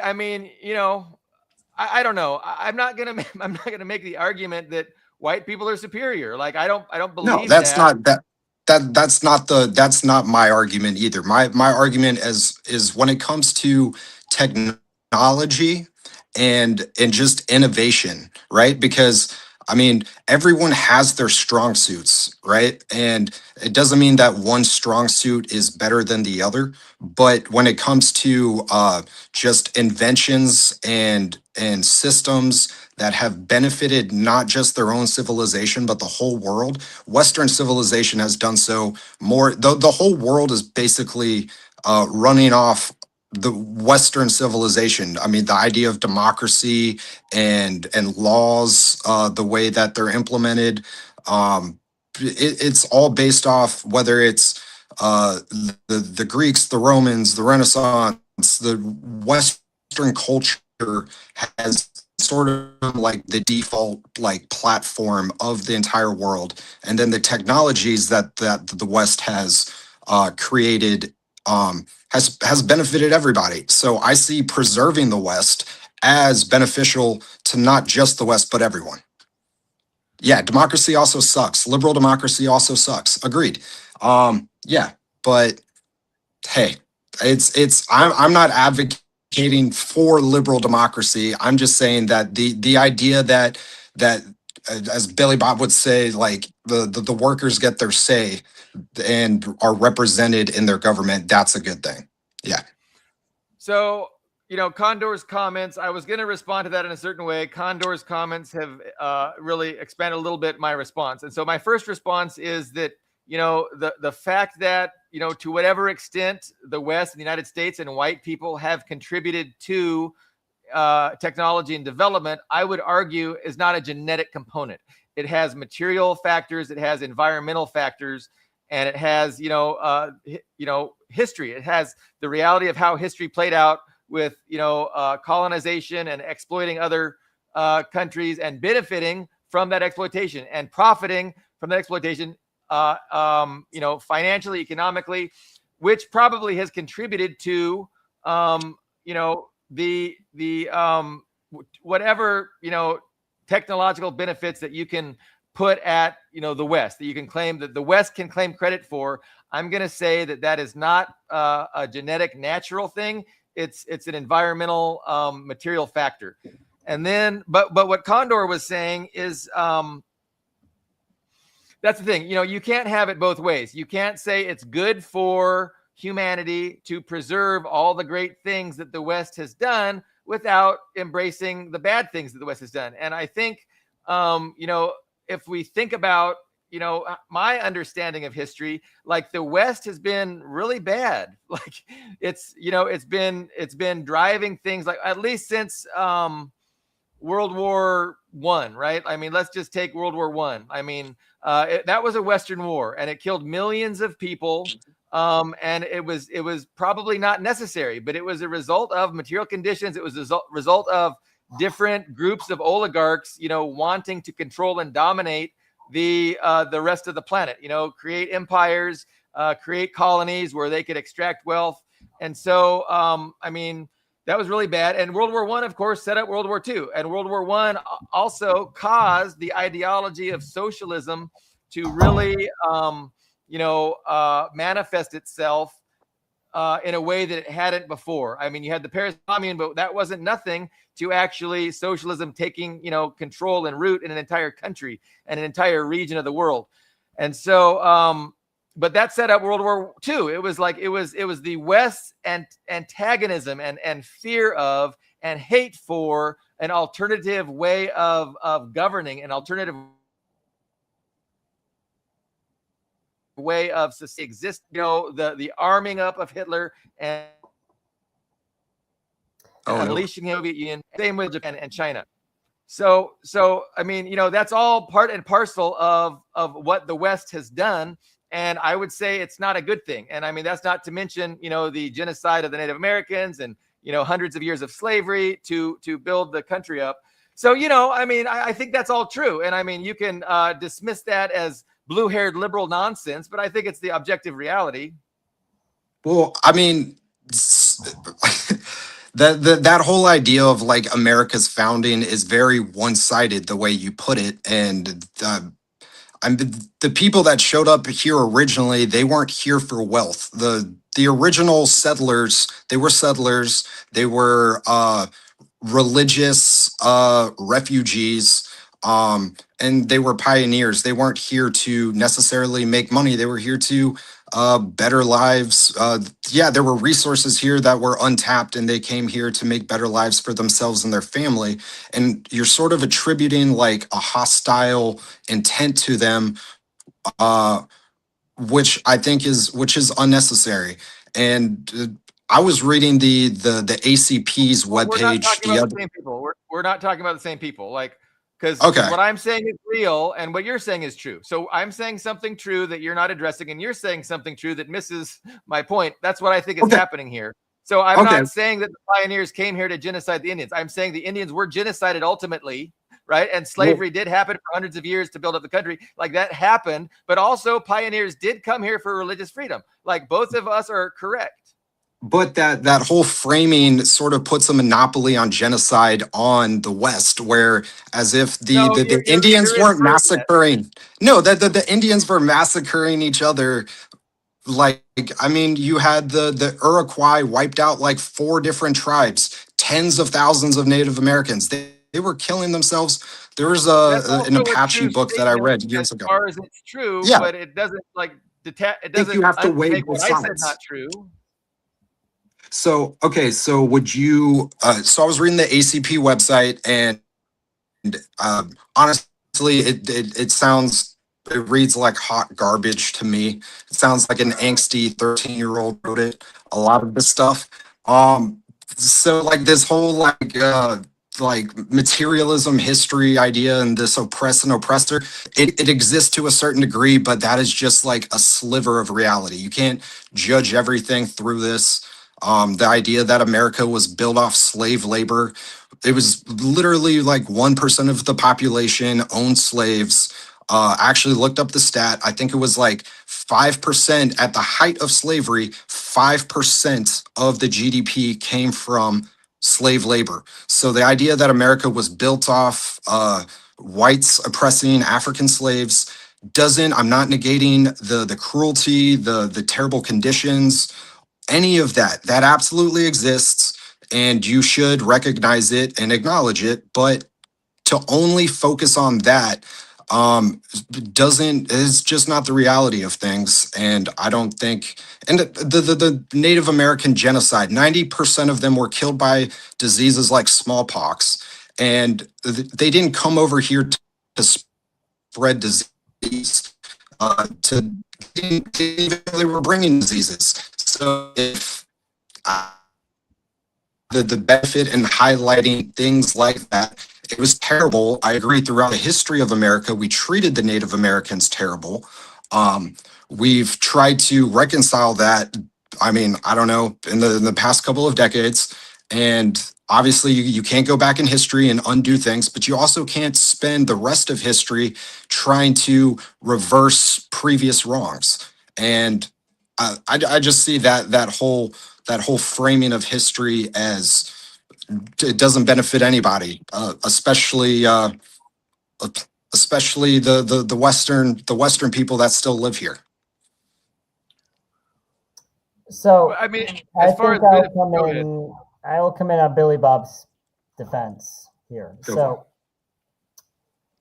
I think when it comes to, so I do agree that colonialism brought industrialization, which was a good thing for most of the world. I think the problem with colonialization is it was done without consent, and with it was very, the way certain countries did colonialism was very cruel. So there is, so for both the people on this, on our panel here, and for our people watching the show, I would strongly recommend watching.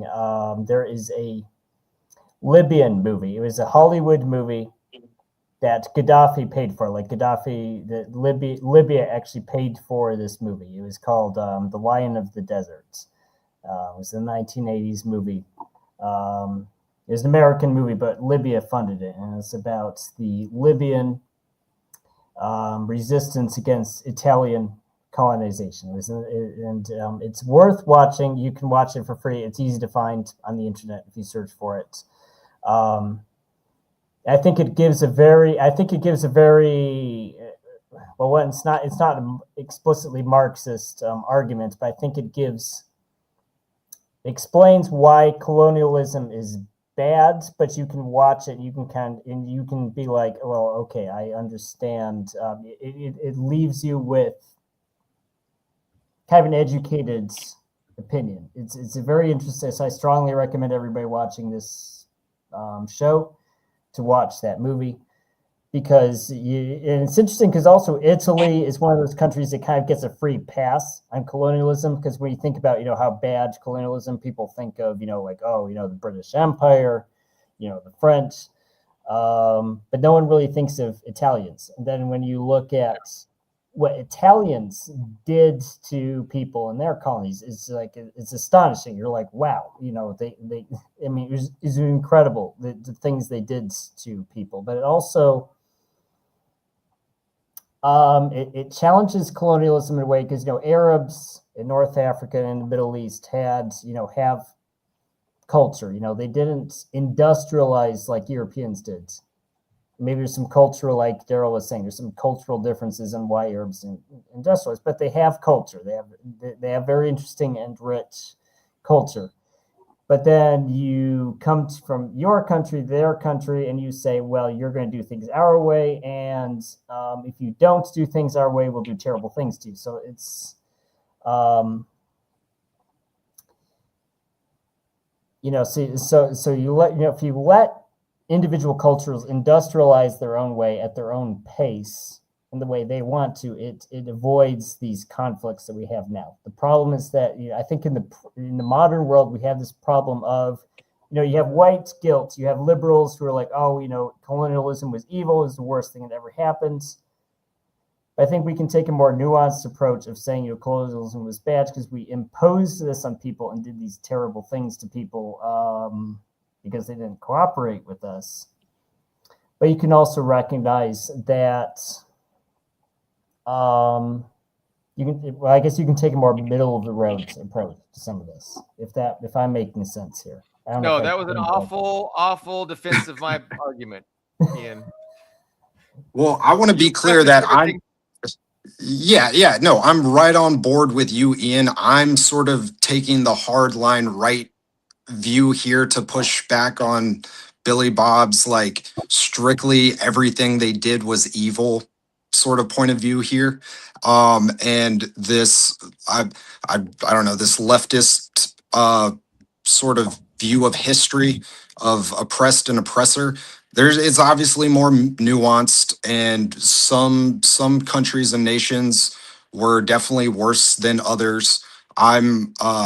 I'm reading a book right now called The Cause and Effect of the Wars in South Africa. So like the Boer Wars, which were between the British and then the original Dutch farmers. And the Dutch farmers that came down, they just wanted land, right? They just wanted to farm, and they were pretty like isolationist for the most part, that went and settled like towards like the inward of South Africa. And they were remote areas that were uninhabited for the most part. Yes, there were native tribes around, but those guys were even further up north. And then it wasn't until the discovery of gold that Britain actually got involved, because the Dutch farmers were there in the 1600s. The British, they didn't have an interest really down there for the most part till the like mid 1800s. I believe I might be throwing my numbers off here. And once the gold was discovered, that's when Cecil Rhodes primarily comes down, and they have an interest there. Cecil Rhodes, as this book has enlightened me to, his financiers were the Rothschilds. So go figure, the British branch of the Rothschild family were the primary financiers of the British colonialism of South Africa. So yeah, it's obviously more nuanced, and there's definitely moneyed interests and terrible things that have happened over the past couple hundred years, but I don't think it's all bad. And um, yeah, I obviously condemn subjugation of people, exploitation of people, and I think I don't think it's strictly just a Western thing as well. I think the West was able to do it, not because they had the intention that nobody else had, but because they had the technology to actually do it. So, Billy Bob, are you familiar with the invention of Liberia in the late 1800s? The nation of Liberia. I mean, I know it was created. It was created by Cecil Rhodes for to send the slaves back. Yeah. They So wanted to. yeah. So after the Civil War, there was a whole movement that they were like, okay, well, I mean, both the North and South agreed that they were like, okay, well, we're going to free slaves, but they didn't necessarily want these free slaves in their society, so they created the state of Liberia. But once they sent over the first couple of ships, do you know what the first thing that these free slaves did in Liberia? What? They I don't know. enslaved the native Africans once they got there, and and they did so for over 100 years, and so it wasn't like a Western thing. These were all freed slaves from America that went and settled that western portion of Africa, and then they started enslaving the native Africans themselves, which is I don't know. I find that kind of ironic that a bunch of free slaves went and enslaved other people. Um, I don't know where that Yeah. lands in our conversation. I just wanted to throw that in there. It's interesting. I mean, I think we're talking past each other to a great extent, because I feel like I'm saying things that are true, and you're kind of addressing things that I didn't say. Like, like it's everything. Like, I mean, like there's no nuance. I never said there's no nuance. I never said that genocide and slavery was everything. Now, I think we're probably going to disagree about the extent to which, it mattered. And, you have the 5% number where, at the height of slavery, it was just 5% of GDP. I'm sure there's people that could push back on that. And I'm not saying it was everything. I'm saying it was the reality, and it was an abominable reality. And the fact that, to whatever extent freed slaves went to Liberia and enslaved people, like that doesn't justify or make anything okay. And it doesn't really affect anything I'm saying, So, but I mean, just talking about, progress, right? I'm interested in progress. I'm interested in understanding correctly how we got to where we are. And I can't understand where we are at if I don't have an explanation for history. And when I try and understand and explain history, like the Marxist conception of history is the most fundamental and grounded in reality, because it is a materialist view of history. And it explains that it's not things like people's ideas that are the drivers of history. It's material relationships. It's how things are produced and exchanged, and all of that is fundamental to creating a class society that confines society and constrains humanity within a certain system. And this system has again played itself out. It was hereditary monarchy, and that system evolved into oligarchy, and we've had an oligarchy ever since. And so how do you improve on oligarchy? How do you improve on the richest 1%? Owning, what did you say? 50% of the slaves was just by 1% of the people. No. So it's actually 1.5% of the population. That's the only. I'm sorry, I'm getting distracted with my dog here. Out of the entire population at the height of slavery, only 1.5% of the population actually owned the slaves. Right. And that's true today, right? Because 1.5% of the population owns the stock market. They own all the wealth, at least all the disposable wealth. And so it's always been the wealthy elites, this ownership class, that have been the drivers of society and the drivers of policies and the drivers of strategies for global domination, the drivers of, hey, let's go colonize these poor people. They're fucking backwards. We can fucking exploit the fuck out of them and we can take all their shit. Like this is how history is played out. Like this is just the reality of the past, 300 years of capitalist history, after the end of monarchy.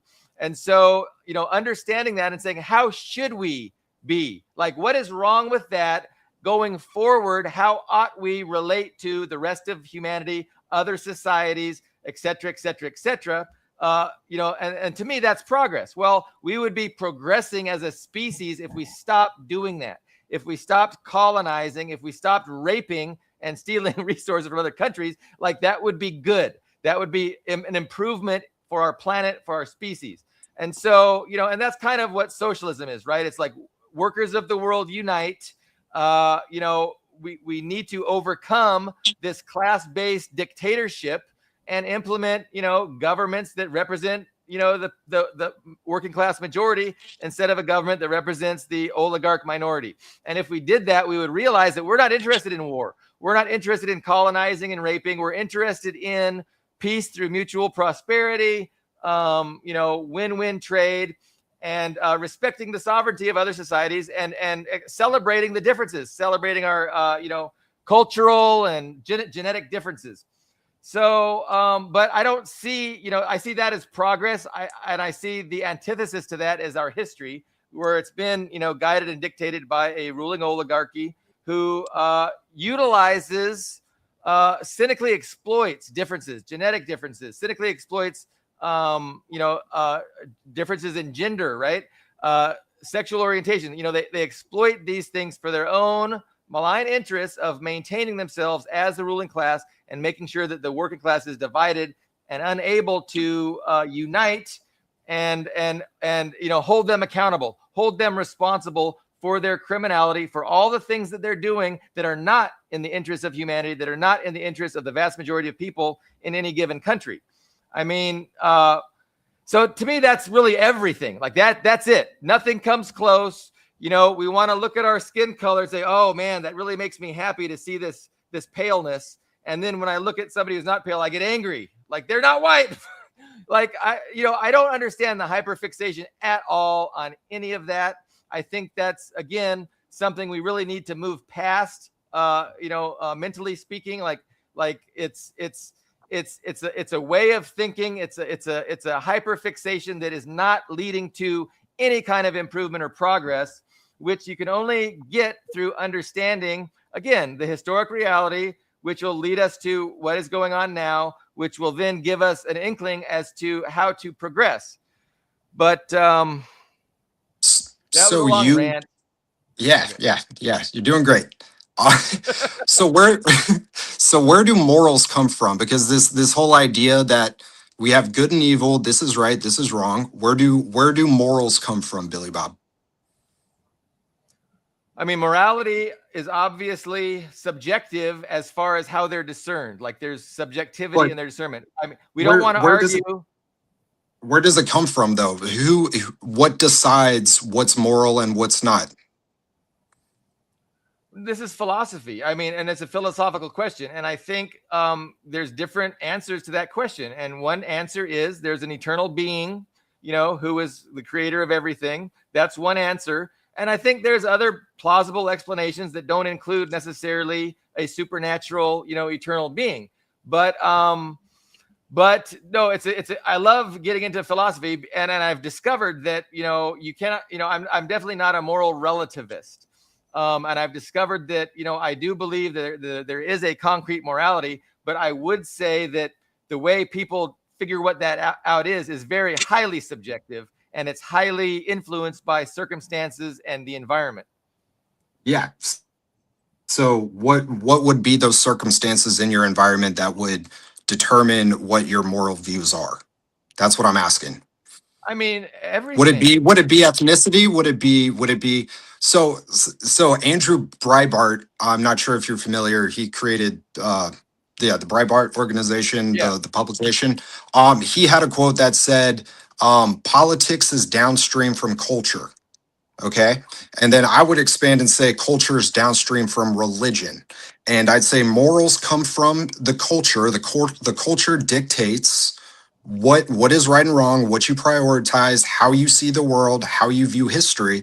But then I'd say your culture, the culture is dictated by the religion. Okay. So if we have a common religion amongst a group of people, there's the Muslims and Christians and Jews and Hindus, they all have a different moral compass, and it's dictated by their religion.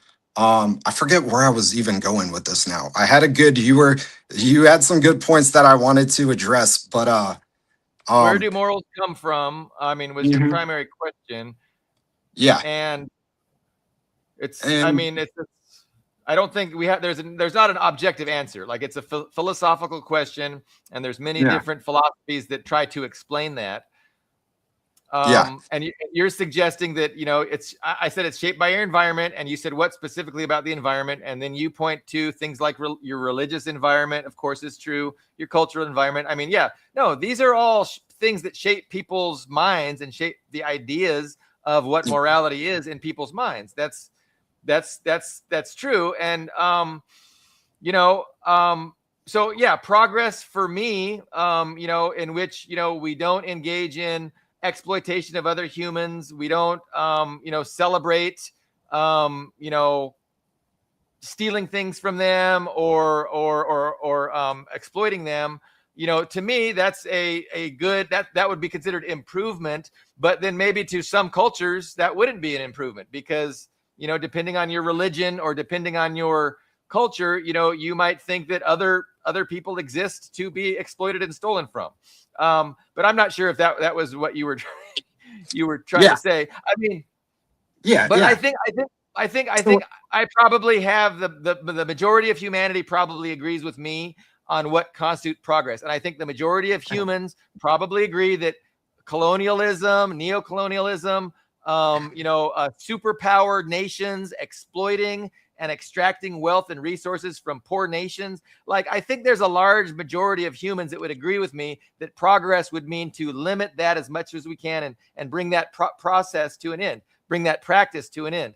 So, I mean, it's hard to, you have to just kind of go with what is popular. Like, I have to appeal to basic common sense ideas of morality and what progress looks like.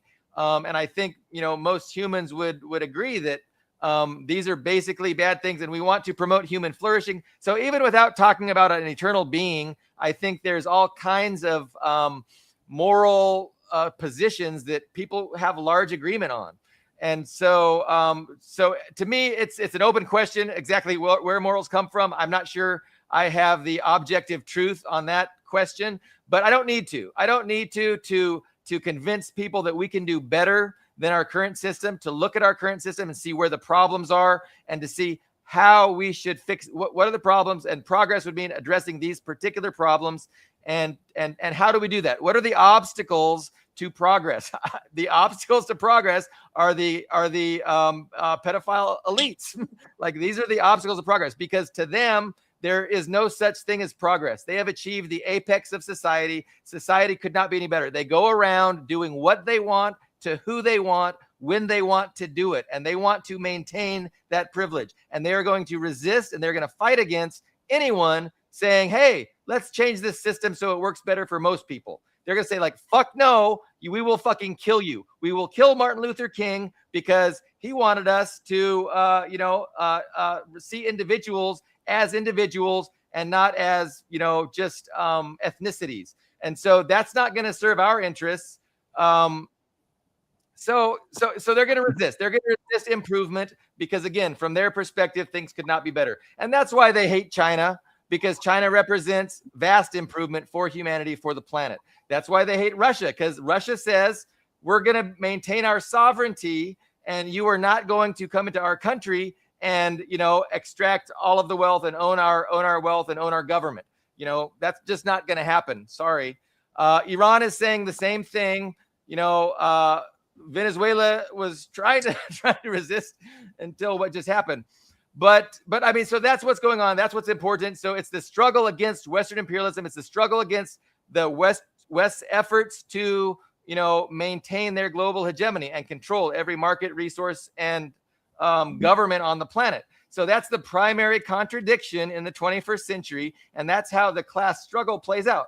Because if what is the interest of the united global working class? It's to, you know, maintain sovereignty in individual states, to not let this Western empire control the planet and to control every resource in their malign interest. Because then we'd get a whole bunch of we get even more Epstein shit. We would get even more Epstein bullshit, and that would be the reality if the resistance fails. Yeah, but let's go back to this whole idea that everything is materialism here, and we eliminate the ethnic dynamic to this understanding of the present day or history. You don't the morals, like I was saying, the morals come from the culture. The culture is dictated by the religion. For the most part, there might be some universal principles that everyone around the world can agree with, but we're really products of our environment, and if our environment is a certain way, that's the way we're going to think.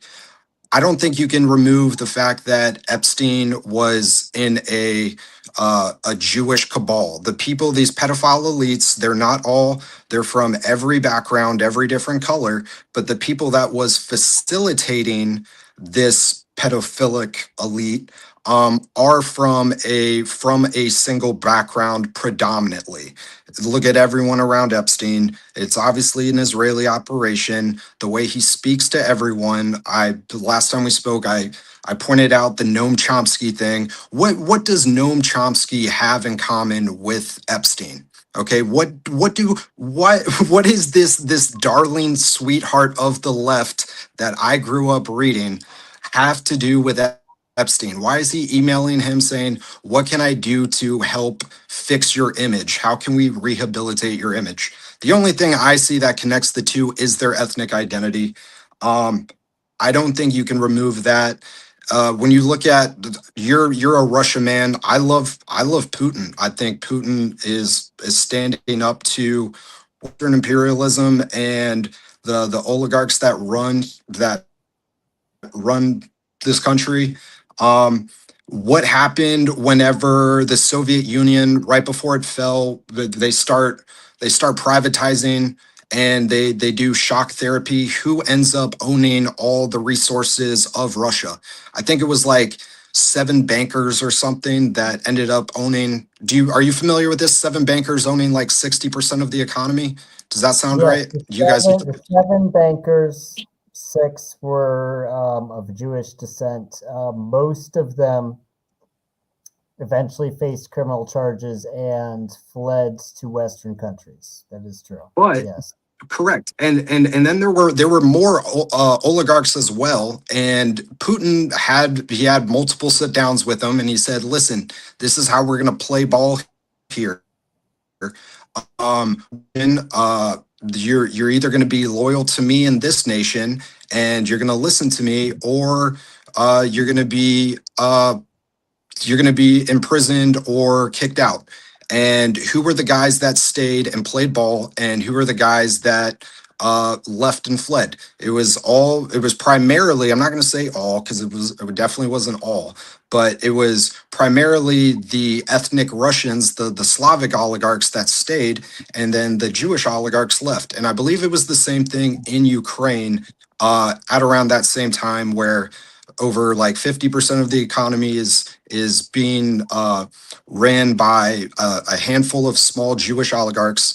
And I don't think you can remove that ethnic dynamic in understanding the history of the world or politics. And it's all over the West. The 3 richest individuals in Australia currently are all Jewish billionaires. And Australia is dealing with a lot of the same things that America is dealing with. They're imprisoning people for anti-Semitism. Something as simple as I don't know, saying, why are there so many Jews in government? Boom, straight to jail. That you can't remove that. And right. Oh wait, and Okay. I know I'm rambling. We never actually addressed the Elon Musk thing the last time we spoke. But it had nothing to do with Israel. So Elon Musk, he's on Twitter. A guy says Jews are the number one purporters of white hatred in the West, and Elon Musk responds, and he said the actual truth. That is a very benign tweet, and he just agreed with the tweet. Because of that tweet, all of Elon Musk's advertisers pull out. Giant media campaigns that Elon Musk is a Nazi because he responded to this single tweet. He's forced to go not to Israel, he's forced to go to Poland, to Auschwitz, and watch a Auschwitz movie or slideshow with like Ben Shapiro and some Israeli official. So it had nothing to do with Israel at the time. It had to do with the ethnicity of the people he was speaking of. And that whole idea that doesn't exist in any other group. If I'm speaking about crime in America, and I happen to acknowledge that the majority of certain crimes are perpetrated by certain groups of people, there's a commonality when it comes to skin color. I can say that without repercussion. There's no problem. I'm not getting media campaigns against me for saying that. They won't send me to Africa to watch Hotel Rwanda to remind me how bad Black people have had it in the past. But when it comes to specifically Jews, that is something that is across the West is happening, and you can't separate that from the understanding or understate how important that is. And the power's going out again, but Well, guys, we are 2 hours in. I think we should start wrapping up, mainly because I need to pee, but also because we're 2 hours in. Yeah. But, Yeah. But I want to get the last word. I should get the last word. well, you should get the last word. yes, get the last word in. Well, so again, I just think that to be clear about, our relative positions, because I think a lot of times our positions are going past each other, and and you're making your case as if, we can't discount this. We can't ignore it. And again, I don't think I'm ignoring it. I think I'm properly contextualizing it. And I think what you're, again, we have agreement on Jewish overrepresentation. And so when I say that, and then you say I'm ignoring it, it makes me think that you're not listening to me, or you're not processing what I'm saying, because that's the opposite of ignoring it. I'm acknowledging it. I'm saying it's real. I'm just saying that there is nuance, and that disproportion exists within a system of oligarchy. And it's not just, a certain ethnic oligarchy that is running roughshod over the interests of the majority of the oligarchs. Now, you say, no, they are running roughshod over the interests of the non-Jewish oligarchs. And here's the proof. Elon Musk, he says one thing against them, and all of a sudden he's kissing the wall. And I can see how that is, compelling in a certain way, and how it could cause one to believe this is exactly what's going on. But to me, it's not compelling, and it's not convincing, because I think the reality is far different. And so I think, there's overlapping interests with the ethnic Jewish billionaires who identify as Jewish, and then all the other billionaires, and most billionaires aren't Jewish.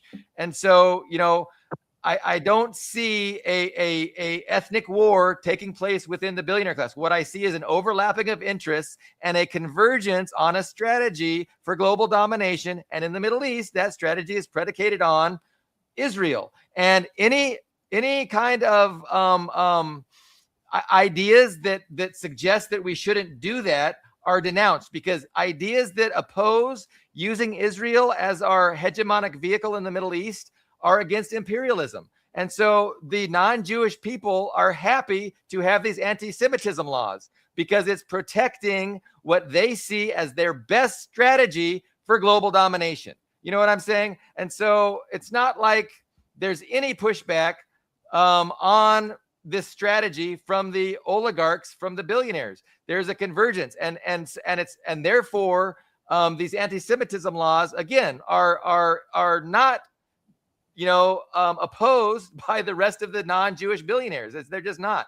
And why? Because we want to tampen criticism of Israel. We want to conflate criticism of Israel with criticism of Jews. We want to say that if we criticize Israel, we're going to have another Holocaust, and we have to shut those people up. All of this is in service to the ultimate, oligarch, their drive for global domination. And in the Middle East, that involves supporting Israel and using Israel as their vehicle. So I just don't see that there's an ethnic conflict taking place within the ruling class where you've got the good billionaires fighting for good white people and you got the Jewish billionaires fighting. So the Jewish billionaires aren't fighting for Jewish people. The Jewish billionaires are fighting for their billionaire interests. And, I think like a lot of Jewish people who oppose Israel, I agree with them. Like Israel is not something that's good. Zionism is not something good for Jewish people. Zionism is a racist, abhorrent ideology, like the UN, declared to be true in the 70s. It's a racist ideology predicated on, ethnic cleansing and land theft and colonialism. And so, and a lot of people who are Jewish are the loudest champions of this truth. Obviously, because of the Holocaust, because of a history of anti-Semitism, even in this country, right? So, rich Jews couldn't join WASP country clubs for a long time, right? So there was legitimate anti-Semitism. And so, like, I get why people who are Jewish largely endorse the state of Israel. It appeals to them. We need our own state, because we don't know when the non-Jews are going to turn on us again, and we need our state where we can be safe. Like, I get it. It's abhorrent. But I get that kind of tribalism, but it's just not the driver of, U.S. foreign policy or Western imperialism. The driver is it's a class thing. Anyway. I'm glad I get the last word, Daryl. Nah. I have so much to say right now. No. You can. I got time. No. Just I would just say I'm not actually opposed to the idea of Zionism. Surprisingly so. I'm opposed to the way that it's been implemented. So I'm all about free association and self-determination. So if groups of people that have commonalities want to get together, form communities, form countries, whatever it is, I have zero problem. I see zero moral wrong with that idea. The problem with Israel, obviously, is the genocide, is the land, is how they're obviously controlling our government and governments around the world. So the idea that I'm not necessarily opposed to, say, an ethno-state. I'm opposed to when that ethno-state displaces other people. And yeah, but I had so much more with what you were going on there, but we can end it there. I appreciate you. Yeah, no, it's a good, exchange of ideas. And, again, I want to get better at it. I want to, get better at, drilling down to the core things and really just, really good substantive communication. And it's a challenge. It takes effort. And so the more practice I get, the better. We should probably let Ian P. We're so sorry to cause this distress to your bladder, but yeah, no, we'll do this again. There's a lot to say, and it's again, it's I think it can be beneficial to have these kind of disagreements in a civil and enjoyable way, because if we're not enjoying ourselves doing this talk, like, what's the point? So I hope I wasn't too verbose. I can be, and I hope you guys are all happy with what you got to say, even though I am getting the last word right now. So we will reconvene probably Tuesday, me and Ian at least, and Daryl, we'll reconvene some Sunday that you're available in the future. All right. Sounds good. Appreciate y'all. All right. Okay.